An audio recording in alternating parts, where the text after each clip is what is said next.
Salut les rouleux de dés, Papa DM pour le RPG AD jour 14 avec la question.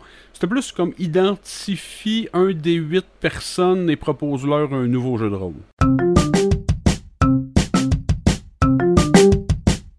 Donc, étant moi-même le gars qui a une chaîne YouTube et qui parle de différents jeux de rôle, je me vois très mal faire ça. Les gens à qui je pense en premier vont-tu me dire, ben Dave, je le sais. Elle le connaît, je t'en parle tout le temps. Fait que non, à la place, ce que je vais faire, je vais juste changer un petit peu la question. Pour quelle raison est-ce que vous devriez essayer un nouveau jeu de rôle? Bon, pour ceux qui en font des jeux différents, là, je pense que vous n'aurez pas de surprise. Là. Mais la raison pour laquelle j'aimerais ça vous encourager à essayer un autre jeu de rôle, ou la raison qui fait que moi, j'aime ça essayer des nouveaux jeux de rôle, c'est surtout l'adaptabilité. Puis quand je pense, ça va de deux bords, l'adaptabilité. Bon, first of all, c'est surtout que, dépendamment de quand est-ce que je joue puis avec qui je joue, des fois, faire le même jeu de rôle que je connaissais depuis le début, c'est-à-dire Donjon Dragon, c'est pas nécessairement la meilleure idée. Tu sais, une soirée relax, une soirée avec des amis qui ont jamais fait de jeu de rôle, ben une soirée avec des gens que tu sais que t'en referas pas avant plusieurs mois, pas vraiment le moment de dire qu'on prend une heure et demie faire des personnages pour commencer une campagne. Non, à la place, j'aimerais ça choisir un jeu pour faire un one-shot. Puis les jeux à one-shot, ben, j'ai pas le goût de passer trop de temps non plus à faire des personnages. Fait que là, ben, je vais m'orienter plus vers un jeu de rôle qui va être rapide, ben, à créer le personnage, mais aussi rapide de refaire le tour. Des fois que ce serait quelque chose que je suis sûr des règles, je veux pas un manuel que je vais chercher pendant hyper longtemps, c'est quoi la règle qui me manque. Puis aussi, genre, un jeu qui pourrait fitter un peu avec l'ambiance du groupe avec qui je suis. Si on prend de la bière sur le bord d'un feu, c'est pas le moment de jouer à un jeu qui a plein de dés, plein de pitounes, plein d'affaires non plus. Si mettons Fate, ben ça se joue avec des tokens, puis il y a des cartes là, qu'on met au milieu de la table autour d'un feu, c'est pas génial. Mais le jeu 3x5 dont j'ai déjà parlé, qui joue avec un jeu de cartes, lui, c'est parfait pour sur le bord d'un feu. Comprenez un peu là où je m'en vais, là, tu sais, c'est s'adapter à la table,